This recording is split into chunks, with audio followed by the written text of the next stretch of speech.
I never thought I'd be the kind of person to say this out loud. But this knot in my chest has been sitting here for months.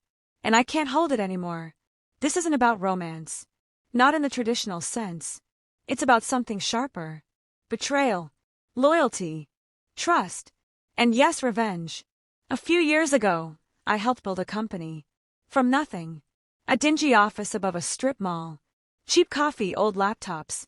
I poured everything into it. My savings. My nights. My weekends. It wasn't just work. It was my identity. The people with me weren't coworkers. They were family. We struggled together. We celebrated small wins. We dreamed big. And slowly it became real. Not flashy. Not a billion-dollar unicorn. But a stable, respected business. It wasn't glamorous, but it was ours. It was my life's work. Then came the moment. The suits. The flights. The fancy boardrooms. The offers. One number stuck with me. $375 million. The kind of number that makes you dizzy. The kind of number that makes all the sacrifices feel worth it. But here's where everything cracked. There were 3 of us founders. One of them, let's call him Nate. Nate and I, we had history. Cheap apartments when we were broke. Shared meals, shared dreams. I trusted him like a brother. But during the acquisition talks, he started acting strange. Skipping meetings. Taking calls alone. When I'd asked, he brushed it off. Said he was just protecting his interests. Told me not to worry. And I didn't. Because after everything we'd been through, why would I ever doubt him? Then came the day of signing.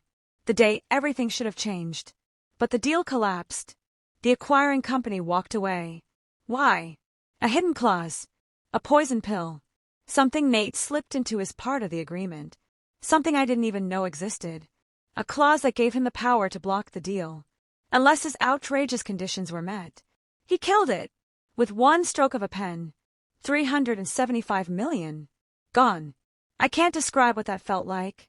It wasn't just money. It was validation. Freedom. Security. It was years of my life. Ripped away by someone sitting right next to me. When I confronted him, he didn't even flinch. He said he had to look out for himself. That I should have done the same. He even smiled. And in that moment, I knew. We weren't brothers. We were strangers. The aftermath? Brutal. Investors pulled out. Employees left. The buzz vanished. Competitors smelled blood.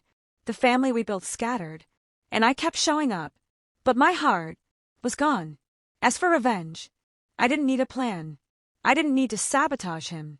The truth did the work for me. Word spread. Deals he tried to make later collapsed. Because no one wants to work with a man who would torch his own house for a bigger slice of the pie. I didn't lift a finger.